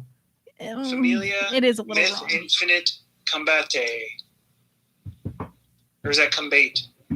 Yeah, right? It's I mean, that's how I would say it. Combate. Combate. Road Cube. Combate. Swing Sanity. City Bus Driving Simulator. That reminded me of Beef House. And Wordify. Yeah, right. or how I was thinking it might be pronounced as Word-iffy. I'm not too good with these words. I'm a little word-iffy on this one. Thank you, Nikki Hill. That's all I got for you. Thanks, Josh, for bringing me in on that. And what Smash about the that other subscribe releases? button. Raw Meat Cowboy. All right. First comment comes from Giant Reggie, and he says, I love Ultra Food Mess. I play it every time I cook. Mom Brain, please don't wake the cat up. North America, what do we got here? We got Banner of the Maid, Swim Sanity, yes, 112th Seed, Airy, Broken Memories, Alphadia Genesis, Arcade Archives, Burger Time, City Bus Driving Simulator, Clan N, Crowdy Farm Rush, Cruel Band's Career, oh boy, The Ninho Adventures, Drink More Glurp, Escape from Tethys, Frontline Z, Instant Sports Summer Games. Is it wrong to try and pick up a girl in a dungeon? Here, maybe. Kokoro Days, Memory Lane. Here. This Mom You missed Mom one. Brain has the Master Sword, and she's trying to knock the phone out of my hand. That means I'm the hero. So Yes. Memory Lane, Metamorphosis, Rogue Cube, Spitlings. If only we had a soundboard clip for that. we don't. Do we not have? We have Dark Metamorphosis. Castlevania. It's a Castlevania. I know. Let me try this again. Metamorphosis. Dark Metamorphosis. Thank you. Rogue Cube, Spitlings, Time Tenshi. But enough talk. How about you? Titan Glory, Twist and Bounce, Ultra Food Mess, Wizards, Wand of Epicosity, and Wordify. There's your North American releases. Right there. Okay, Mom Brain, that's enough of that. We also got the surprise. Nikki Hill, did you ever play Braid? No.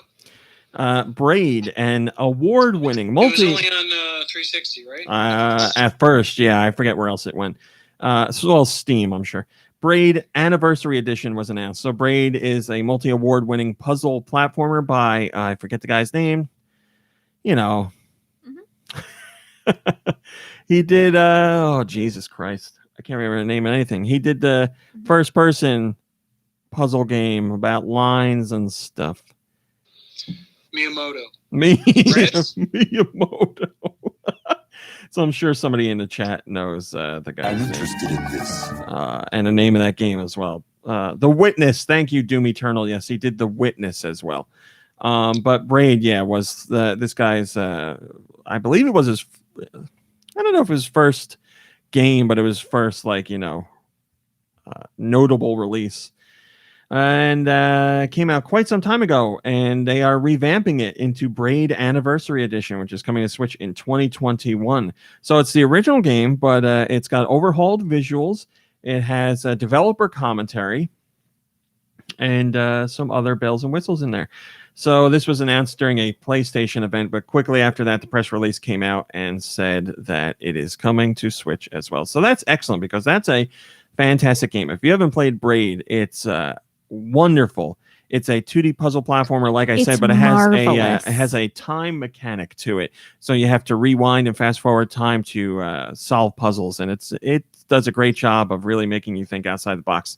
I was really interested in it, but then I just read a comment from Gecko Kitsune that said, I played Braid, but never could finish it. It hurt my brain, so now I don't know. Oh yeah, it's a mind bender for sure. Kirby says, wasn't Braid one of the first indie games to get a lot of mainstream attention? That was right around that time when that was happening. Yeah, Braid was one of the ones where people were like, oh, we can get high quality experiences not from AAA publishers and just through digital delivery and stuff like that. Yes, it certainly was one of the games that helped put indie games more on the map for traditional players, I should say. And GWX wants to point out this important fact: Braid is also a hairstyle. That is correct.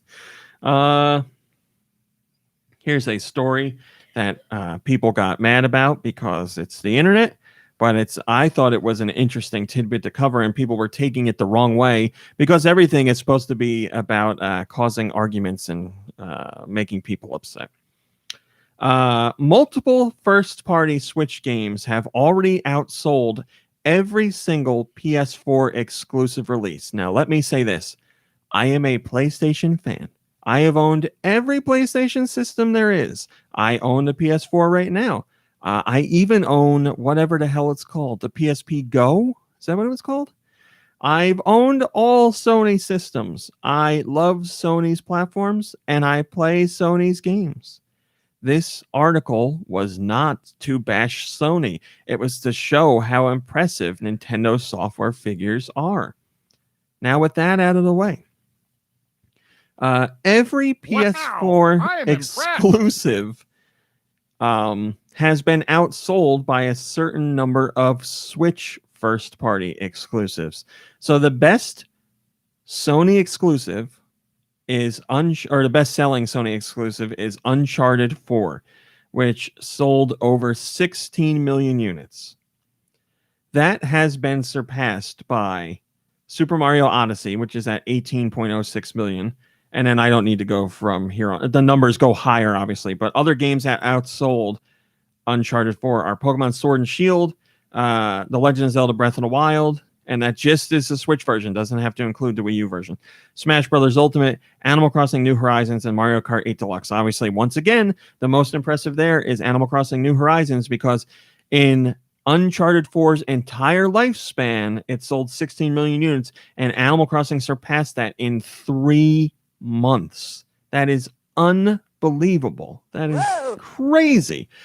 So you name any other PS4 exclusive, and those Switch games have done better. God of War, The Last of Us. The Last of Us, Horizon Zero Dawn. What are the numbers on The Last of Us 2, though? We don't even They said numbers right when it came out, which were impressive, but it was like 5 million, I want to say, or 6 million.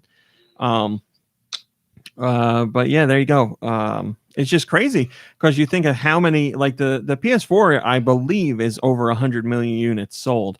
It just goes to show how, like, I don't want to say the first party stuff isn't popular, because it certainly is. 16 million is nothing to sneeze at. It's a great number. And I'm sure God of War is double digits as well. And Horizon Zero Dawn has got to be close to double digits, if not in double digits. So those games have their fans without a doubt.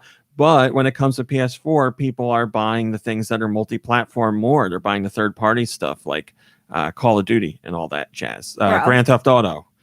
Grand Theft Auto, which has easily outsold any of those exclusives on Switch so far. Like Grand Theft Auto's at... it certainly has to be, even if it's just PS4. Because you're counting Grand Theft Auto as PS3, Xbox 360, PS4, Xbox One, PC, all that stuff. Vin Loria has the top rated comment. It says, ought to have been the Wii U, especially since more than one of those are just ports of what were meant to be cornerstone Wii U exclusives. But the game industry is nothing if not hypocritical, so whatever. I'll take what I can get, even if it's aggravating to see many of these former Wii U games get listed as merely multi-platform in many bestseller lists, since the industry is no stranger to trying to give the Wii U as little credit as possible to erase its legacy wherever it can. Yes, the story between the Wii U and Switch goes to show how much branding and marketing really impacts the sales of a system, because the Switch has a number of first-party games that were on the Wii U, and obviously the Wii U didn't sell well, and those games failed to find an audience. So rather than just forgetting them to history, Nintendo took a second swing at them, and it has really paid off, and it maximized their profit. It made up for the money that they spent on developing those games. It made up for the time that they spent on developing those games. Rather than letting them just be forgotten to a system that nobody had, they have the Switch, and they marketed it really well and still are. And they gave those games a second chance to shine. And it was certainly the right decision to do, because, like I said, the vast majority, I think maybe there's only one game that sold on par with what it did on Wii U, but I don't know what the numbers are now. That was a while ago, and that's the whatever it is. God damn it, I never remember the name of it. The RPG with Fire Emblem, Sharp, FE, whatever it's called. You guys know. But every other game that came from Wii U to Switch first party has sold so much more on Switch. It's unbelievable. So you got to understand why Nintendo's doing it. And I think the important thing is that while the vast majority of Switch owners might not recognize it, the longtime hardcore Nintendo fans know that the Wii U's legacy lives on through the Switch, through those games. And I'm glad they got a second chance to shine because those games are excellent, without a doubt. Image and Form, who makes SteamWorld games, are making a new game, and it's for the Xbox. Oh, it's for Xbox Series X for sure. I believe it's also for Xbox One, and it's not coming to Switch. So people are like, well, that's it. Image and Form is done with Nintendo. And Image and Form came out to say, no, that's not the case. Image and Form says SteamWorld is indeed closely associated with Nintendo, and we certainly haven't made our last SteamWorld game. Switch and future Nintendo consoles are natural parts of those plans. So Image and Form is not only saying that they are going to support Switch, they're saying they're supporting wherever Nintendo goes down the road. So that, I mean, you can't get an any more definitive showing of support than that. Xander Floyd says, well, I'd say scratch Dig 3 for now after 2's ending. I don't think there'll be much to dig. Heist 2 would be cool, though. Mom Brain, you're doing a great job. Thank you. Thanks. Also, am I the only one who thinks that Rusty, Piper, and Armilly are all in the same family lineage? Like Rusty is descended from Armilly and Piper's descended from Rusty. I never thought about that. That could be the case. The SteamWorld games. So good. So good. Another one that Dew Michaels actually picked up and played and really enjoyed. I believe he played Dig and Dig 2. I don't know if he played Heist or whatever the SteamWorld Quest. I don't know if he played Quest either, but he likes the Dig games. They're great Metroidvania games and great soundtracks too. So it's really good to see that Image and Form is like, hey, Nintendo fans, don't worry. We got you. Animal Crossing New Horizons has become the second best-selling game of all time in Japan. All time, Mom Brain. All time. All time. All time. Animal Crossing New Horizons in Japan has sold roughly 7.5 million units so far in just 3 months, once again. Or no, that's not 3 months. We have to full data on that. So what did that come out? March? April, May, June, July, August. So we'll say 5+ months. 7.5 million units, and that makes it the second best-selling game in Japan of all time. The only other games to sell better are Pokemon Red, Green, and Blue, which are combined into one sales total for 10 million units. So Animal Crossing could certainly hit that number without a doubt. But some might say it's not fair to take Red, Green, and Blue and combine those all into one. That's a debate for a different day. But let's point this out. When it comes to single SKUs, Animal Crossing New Horizons is now the best-selling single SKU for a game, any game, in Japan. So any video game, Animal Crossing New Horizons is now a better-selling game than that. The previous record holder was the original Super Mario Brothers. That's how long the single SKU record has been standing, and Animal Crossing beat it in 5 months. Is that not nuts? Unbelievable. That tidbit just came out today. It's mind-blowing.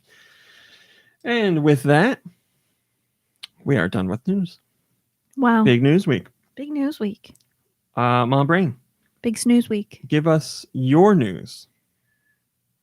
What have you been playing? Oh, Animal Crossing. Whoa. You want soundboard? No, I don't want to fuss. I would love to do the soundboard, but I don't want to mess with moving it across the wires and everything. Okay. Animal Crossing, and of course, The Last of Us Part 2. How's that going? It's an incredibly emotional journey. And I feel like I thought it was super emotional when I started, and they just keep like putting my feet to the fire over and over again with emotions. I dream about it after I play, and then I like wake up and I'm thinking about it, and I have to like tell myself to slow down because I'm like, I just want to get to the next part of the story and like find out what happens next. It's really, really great. I feel like I'm in a war zone when you're down there playing, because I am never like, I'm the one downstairs playing, but I play at night, so I have the volume low while you're sleeping. and you're playing at regular volume while I'm in my office, and it's like people screaming and everything. I'm like, wow, it's nuts down there. Yeah. And then you come up with a glassy eyed look, and you're like, oh man. Yeah. Yeah, it's great. And you still have so much more to go. What mics do we use for the podcast? I don't remember. I have it in my Amazon account. I can go take a look and let you know. I'll drop that in the Discord chat later today. PC says, RMC, you'll be happy to know that Cole played SteamWorld Dig, I think, on the 2DS and absolutely loved it. Well, he's got excellent taste in games, at least. I don't know about women. Ooh. Burn! Is that it, Mom Brain? Rats ate your eyes! That is not it. I also played Fortnite. How did it go? Great. Been a long time since you played Fortnite. It was great. We got a dub on squads. Also, so I was at my best friend's house. She has 3 young boys, ranging in age from kindergarten, let's say, through 5th grade. And we were kind of talking about Fortnite because they were like, "Oh, you want to play games online later?" And I was like, "Yeah, I'll play. You want to play Fortnite? I'm playing again." And they were like, "Awesome!" So we were talking about sweaties and tryhards, and I told them that I didn't have any skins, so now they call me Default. So I was leaving, and I was like, "See you later, sweaties," and they were like, "See you, Default," and I was like, a 5-year-old just called me Default. I don't know which one is more insulting to be called. Well, the oldest one tried to convince me that being a sweaty is a really good thing. Is that because they wanted to call you a sweaty and you'd be like, "Oh, thank you"? I guess so. That's great. Goodbye, Ridley Saria. Thanks for joining us. Yeah, everybody's looking for. Well, I'm. Is that it, Mom Brain? Hey, a sweaty. I think so. Nikki Hill, what have you been playing? Hi. I think we played Road Company. I played Clubhouse Games, and I can't think. I threw in my memory card this morning or this afternoon actually, and started back into Hollow Knight, but I don't know if I'm going to be able to hack it in that because it takes a certain amount of skill, and I apparently played for over 5 hours before I stopped playing, so I don't even know where I am, where I'm going, or what I need. Oh, it's hard to get back into a Metroidvania after that much time. Yeah. Everyone say a prayer. But I think that's really all I played, unless you know something that I don't. No. Yeah, you got to stick with Metroidvanias because the maps are so big. If you go back to them after some time, you're like, welcome to your doom. Well, even when I play them regularly, in a short amount of time, I don't remember anywhere of where I'm going. I'm running all over the place. Spam wanted to know what a sweaty is, Mom Brain. I don't know. I'm confused still. Sweaty is just in Fortnite, a sweaty is more it's more tied to it's kind of like a try hard. They're kind of the same. But it's someone who's really trying to do well, but they're not good at it. So yeah, it's sort of like, let's see if Urban Dictionary has not only are they trying really hard, but they're also exerting themselves a great deal, from what I gather, right? So it's a lot of yelling. Sweat is a derogatory term. I thought you said a sweaty was the person who builds forts or something. I'm gonna read you right now. That's a try hard, I believe. Someone who focuses on building so much versus getting into the fights and fighting. Sweat is a derogatory term used in Fortnite community that refers to players who do whatever it takes to stay alive. These players prefer to build over dealing damage to opponents. The players are known for spending more time practicing than in the game's lobbies. So they I'm not right. You're the one who said it. Well, now I'm getting sweaty and try hard. And I believe, you get sweaty because construction work is not easy work. Here you go. Try hard, a person usually of little talent who tries hard to succeed, especially through imitation.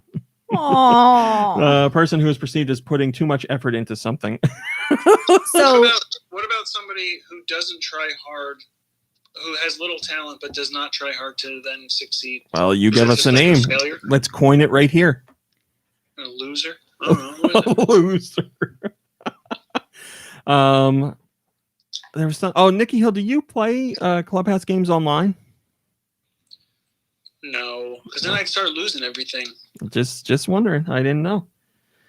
Someone who never builds spam. I had You a couple call them. friends who had it, but we used to play together, but haven't seen them because they're too busy being sweaty. You know, if you want to play something together, all you have to do is ask. I have never once turned you down to play Clubhouse games. If you just ask at night, I can play. You know what? I sent you a song to listen to, and that took like 3 days for you to get back to me. I So, put it in my YouTube history and I forgot. And then while when I'm you, isolating, I can't reach out to you to do stuff because you're too busy. when you reminded me, Hardest working man in the world. when you reminded me, I listened to it. Someone who never builds spam is called a raw meat because that's me. I never build. I'll build like I a don't ramp either. just to climb up a mountain, but I'm not building like protective forts or anything like that. I'm not as sweaty. Yeah, I just don't build like that mechanic isn't interesting to me or fun. So Someone who doesn't build, we should call them dry babies. all right, I'll go with that. They're not cry babies, but they're also not sweaty, so they're dry. Yes, I like it. I appreciate it. Thank you very much, Nikki Hill. Thanks, Romy. What have you been playing, Josh? Try hard, says Kirby. A big hello to my fans. I'm a hardcore gamer. Okay, Josh. Thanks, Josh. Did you know you can win money just for playing Tetris? $5,000 is on the line tonight in Tetris Prime Time. Okay, Josh, I'm going to take that as you've been playing Tetris. How about you? Hey, be quiet. I think I hear some. Jesus. Thanks, Nikki Hill. I have played one thing this week, and it's Fortnite. I got back into Fortnite because one of our friends was talking about playing Fortnite, and I was like, yeah, I'll re-download Fortnite, and I re-downloaded it, and I've been playing, and I've been having a ton of fun. I said on the site, I only dropped out of Fortnite because my friends weren't playing. And you can play alone, and it is fun, but it's not as much fun as if you're playing with friends. So I got back into Fortnite unironically, playing it legitimately, and I'm having a great time. I've played with a whole bunch of different friends, and we've gotten wins, and we've gotten losses, and we're just having fun and being stupid. And the map, obviously, for me is completely new because I haven't played in, I'm going to say, well, definitely over a year. So everything for me is new. And there were new items and things that I didn't know anything about, and new weapons. And now this week they just added in vehicles. So there's trucks and sports cars and sedans. And goodbye, PC. Have fun. Yeah, it's been great. I played last night, and Mom Brain was in the room with me for part of it. I was crying from laughing because we're just having so much stupid fun. It's all about playing with people who really don't take it seriously. We want to win, obviously, but we're just there having fun and like talking with each other while we're playing. And we're all playing on different platforms. I was playing on Switch. Someone else was on PS4. Someone else was on Xbox One, and we're using the in-game party chat, and everything's fine. It's been great. It's been really great. I had a ton of fun with it. So yeah, that's all that I played this week. Really, that's it. The only thing. Yeah. All right, Mom Brain. Huh? Real proud of you. Mom Brain. Yeah. Would you like to do some questions? Sure. Send your questions to GoNintendoQuestions@gmail.com. Where? GoNintendoQuestions@gmail.com. They can be about Nintendo. They can be about video games in general, or anything you want. Today's question comes from Willis, and Willis says, "What is Josh Grobot's backstory?" I ask because of an interesting rumor I read on Reddit. Apparently, after years of trying to make the infamous Project Giant Robot work, Miyamoto got so angry with the surly AI that he tossed it in the garbage. Now, here's where things get interesting.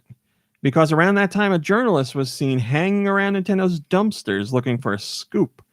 One eyewitness reports a man in a captain's hat and Crocs fleeing the scene at pace you'd more accurately describe as ambling.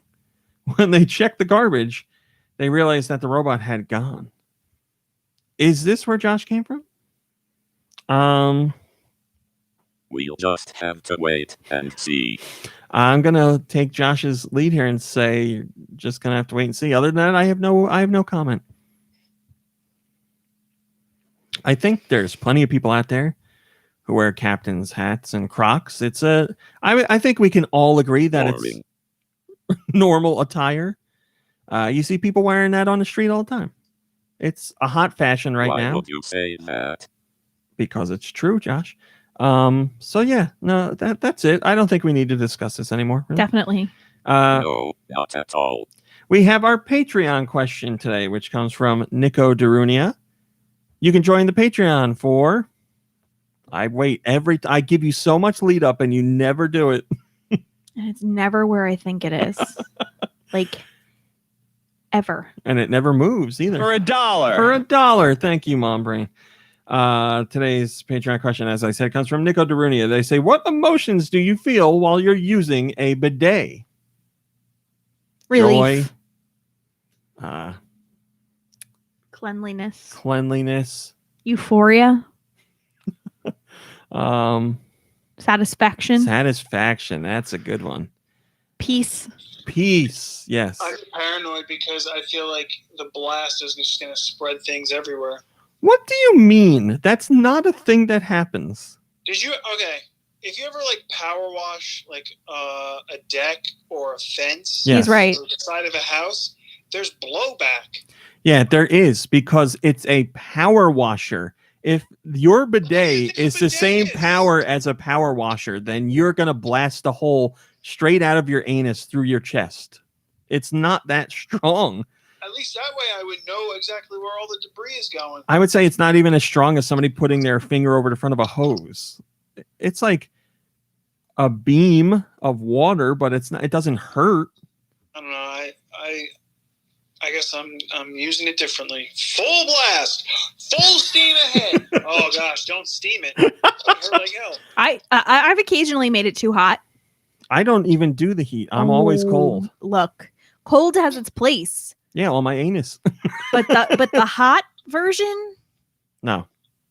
I don't feel like hot.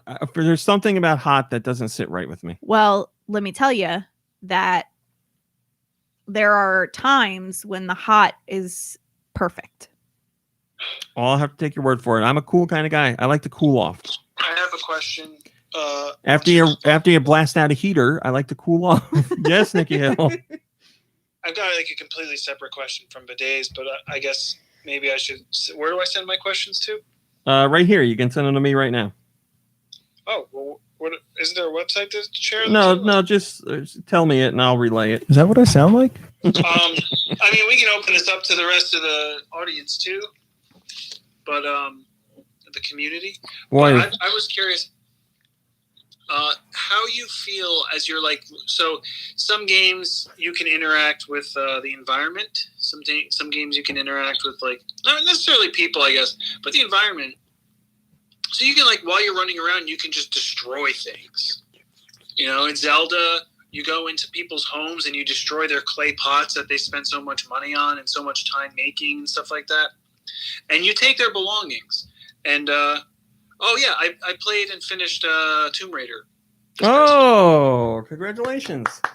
And in Tomb Raider, you walk into people's homes and like you knock the lids off of things and you take whatever's in there. And like you're, especially in that one, Shadow of the Tomb Raider, you're going through like this some like mountain community, you know, like there's this whole city on top of a mountain and all these people there are talking about how hard things are and how like, you know, they don't really have a lot of resources and stuff like that. And you're just going into their home and like stealing their stuff. I was wondering how you feel about that because it's a mechanic or like an element that's in a lot of games. And there's times when I'm laughing about it, and then there's times when I'm like, I really need this. They probably need it more, but it's just a game, right? So I'll just take it. I mean, that's been a mechanic in games for years. Like especially in RPGs, you just walk in and open people's cabinets or dressers or treasure chests or whatever it's going to be, and you just take it. Or my favorite is when you go into somebody's house in an RPG and like you just barge in the front door and you walk up to them and you talk to them and they're like, "My son is out playing in the field. I hope he's having a nice time." Like they just say something completely unrelated to what's going on. Nobody's like, "What the hell are you doing in my house? Get out of here." I mean, it does happen in some games, but it depends on how realistic the game is that I feel anything, you know. So like in traditional RPGs, I don't think anything of it because there's not really traditional Japanese RPGs, I should say. There's On The not Last of Us, you're like going through people's like abandoned homes. Yeah, but It's no one's there. Yeah, but that's like really sad and like harrowing, right? Like, Yes, but that is a little different from what Nikki Hill's saying because they're not around. They're most likely dead or gone. yeah, and that's like a really sad like feeling. Yes, but you're not sad about It's like stealing Tomb the Raider. stuff. No. In Tomb Raider, like I walked into somebody's house and like they're cooking, I don't know, whatever they're cooking. Like they don't have a lot for food and everything. And like I'm looking right at them and I'm going through their stuff or there's animal hides hanging up to dry and stuff. And like, yeah, they're going to trade those. And I just walk in, I cut it down and I walk out. Well, Lara Croft is a terrible person. What do you want me to tell you? I liked in Last of Us, I think I can say this, it's not a spoiler, how there's like money all over, like, you know, there's places where there's money and that's never a thing that you collect because it has no purpose in like the future world. I know. That's one of the things I think about when I'm playing that game. I'm like, man, a world where money doesn't matter or mean anything. That'd be great. Well, I have experienced differently. Money is a thing that you collect in some parts. Oh, as a collectible, not as a valued item. Oh, right. Thank you for that, Nico Darunia. Nico Darunia also says, fun fact, the bidet is mandatory in every Italian household. However, our bidets are like short, small sinks. There you go. We have a friend who's got a large Italian background, and they have a bidet. Real proud of them. I don't know. Are they really mandatory though? Are they or it's like, is somebody like gotta get, you know, the code, get the bidet in there?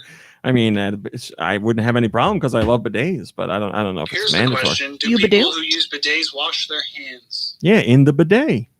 Well, I mean, you still are wiping afterwards to dry off. You don't You have hose to. it off. You wash your hands. You take a little drink. Yeah, exactly. It's the 3-in-1. All right, let's do some music. Send your music to gnpodcastmusic@gmail.com. Where? gnpodcastmusic@gmail.com. I have to say this. Robot face asked, large Italian background, like a big Italian butt. That's right. Look at that large Italian background. She's got a beautiful large Italian background. I got music. You want to hear it? You want to hear it? Oh. All right. Is that what it sound like? The first song today comes from Wired.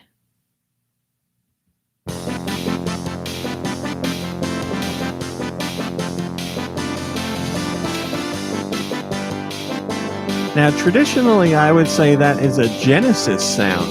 Sega.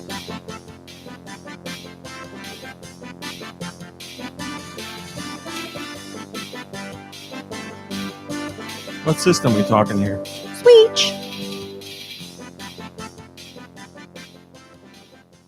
All right, so it's Sega and it's Switch. Dear Lord Almighty. There's Sonic something or other. No.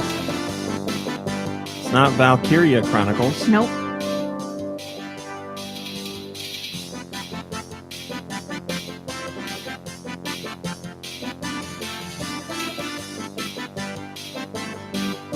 I don't know. Oh, is it going to be like is it like that compilation? Sega Genesis? Sega Genesis. Like the Sega Genesis collection? It might be. That's not what it's called. All right. So is it a game from the Genesis, but it's on the Switch? Is that what we're doing? I don't here? know. Excellent. What do you know? How about I don't know. Gunstar Heroes. No. It's not Vector Man. It's not anything Sonic. Comic Nope. Zone. Nope. I don't know. Go ahead. Sega Ages. Sega Ages what? G-Lock Air Battle. So the Sega Ages series is like classics Sega games that are revamped for the Switch with extra features. So well, there you go. Yes, I did not guess that one specifically. So, but I would like to say I think I should get half a point for Sega. But well, Autumnal Bleak's not in the chat, so so then yes, I'll get half a point. this one comes. Oh no! I had 2 songs from Wired this week. Yep, you do that. Almost never. You've done it. Go on, let's do another one. Well, then just skip. We'll do 9 this week. This one comes from Ross. Oh my god, it's Pilot Wings. Yeah. Let's let it go because it's got a great instrument. I don't know what it is. Kirby appreciates it. Both the Kirby boys do. It's like I'll call it a Rugrats instrument. Let's get to that. You know how Rugrats intro had that sound that was kind of like a voice? Yeah. Well, this has that. There you go. I want to see a live band with that instrument. Or somebody just on the microphone doing that. Okay. Isn't that just like those old keyboards that like Yeah, my if you hit the thing, it's just like a Casio. Yeah, my keyboard had that, like Mine the too. wah keys or whatever. Yeah, mine too. Wah. All right, so that was from Ross, and it was Pilot Wings. This one comes from Pratt Trap. Lube, and this is for Lube in memoriam. Okay. According to Pratt Trap. Memoriam. I always think of you and all. All right, so it's Dog Island. I actually remember this song from Dog Island. It is. I don't know how much time I need.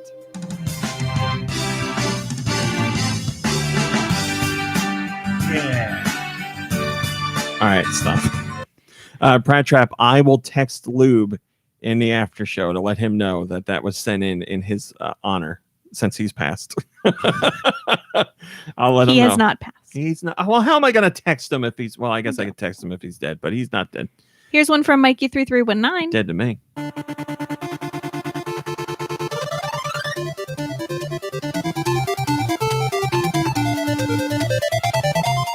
Okay.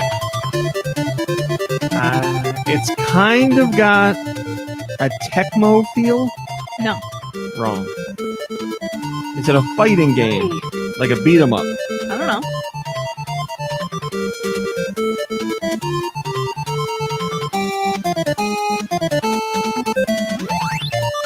I don't know. Go ahead. Legendary Wings. No. I got no idea. And you guess it all the time, too. Low G Man. Yeah. I got it. I got it. Right? That counts? Yeah. Oh, thank God. Who sent that? Mikey3319. Thank you, Mikey. Thank you so much. We've got our first submission from Rosemary the Farmer. Oh, thank you, Rosemary. We're happy to have you. I hope we know this one.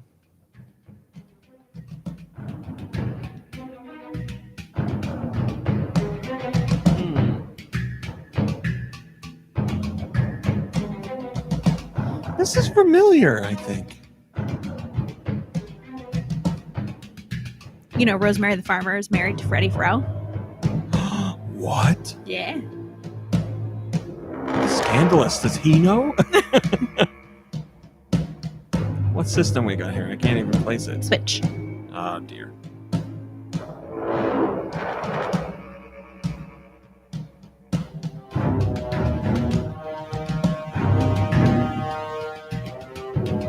I'm going to say it's not first party. Yeah, I don't think it is.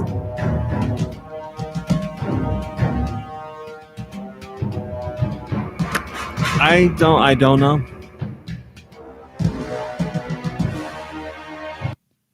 Dauntless. We were playing that. Bummer. That was from Rosemary the Farmer, and it was Dauntless on the Switch. And you got it wrong. Here comes one from Glitter Bubble 3. Adding that in.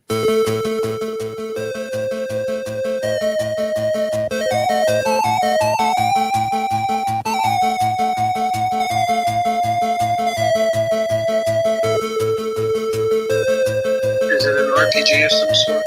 I don't know. Marble Madness 2. No. Crystallis. No. All right. Well, it's looping, and I have no idea. So I don't know. Cabal I never played it. on the NES Cabal. from Glitter Bubble 3.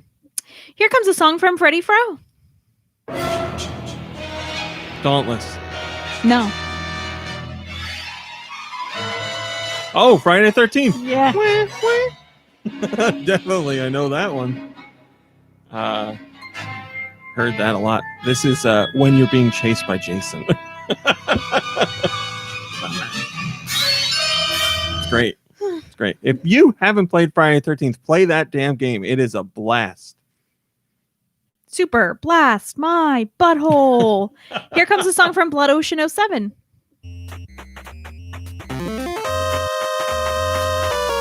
Oh, I know this. Dick Tracy. Yeah. It was Dick Tracy on the NES from Blood Ocean 07. And the last song for today comes from Autumnal Blake.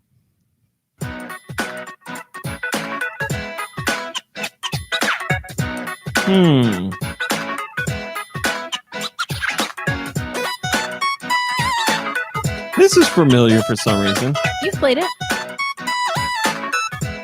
What system? Switch, I believe. God damn it. Yeah.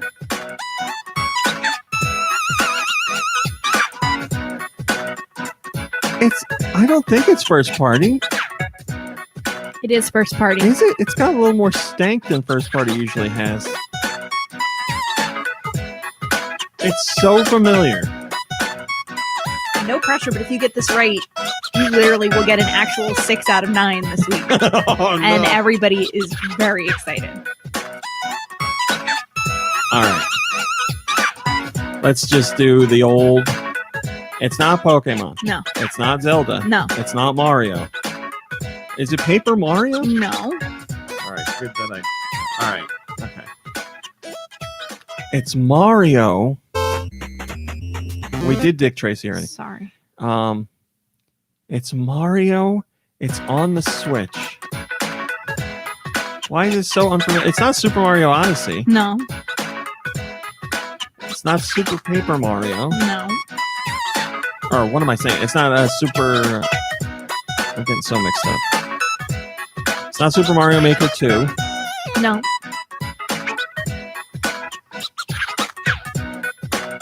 It's not New Super Mario Bros. U Deluxe.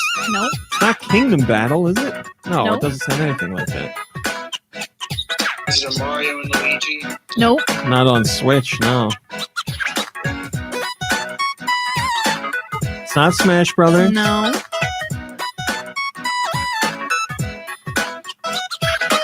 I said Super Mario Party, right? It's not Mario Party. What the hell other Mario games are on Switch? All right, stop this song. Can we buy Nintendo? Yeah. I gotta get it. I gotta get it. I can't miss out on the actual 6 out of 9. First party Mario on Switch. Why is this terrible? I'm gonna miss it. I can't think of what it could be. It's a Mario game. This is embarrassing. Listen. It's a Mario game in like as far as like a Mario Party. Yeah, I know. You know. Mario Kart. It's not. Yeah. Is it Mario Kart? Mario Kart 8. What is that? I don't know. Autumnal Blake said it was a tricky one though. I don't understand what that is. I don't remember. What is it, like a menu or something? I don't know. The song doesn't tell you? No, not presently. Well, that's a 6 out of 9. 6 out of 9. I'll take it. Man, what is that in Mario Kart? I gotta look that up. Anastasia. That's great. That's a great gift. I don't know what's going on in the chat, but Mom Brain just typed I like lemon. So oh no, let's not do this. Let's not do this. Dude, the show's over. Thank you, Doom Eternal, for the Mario or for the Luigi dabbing. I appreciate it. Gecko Kitsune says, I don't remember this song at all, and I've played that game for hours, days worth. Yeah, me too. I don't know what the hell it is. All right, that's a show, everybody. Stick around for the after show where I text Lube and he doesn't answer. Thanks for watching. Thanks for listening. We'll see you next week. Goodbye, everybody. Goodbye, everybody. Bye, everybody. Oh, I'm still alive. That's how the show ended, with you saying goodbye, everybody. Oh.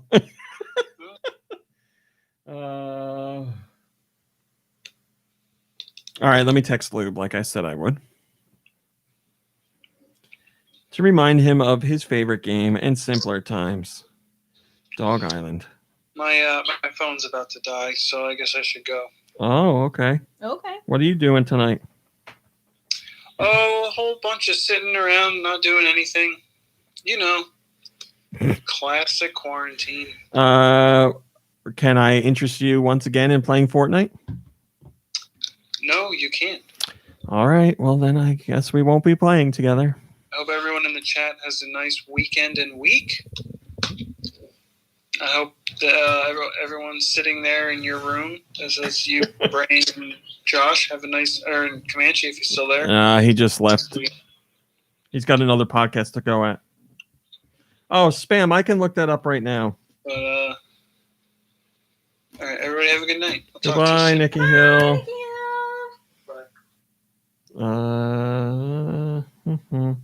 Yeah, give me a minute and I will get you what microphones these are. They are not expensive, I'll tell you that. Because we ain't made of money. I don't know.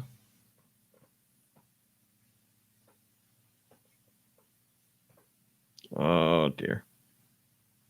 I'm going to have to log in on my desktop.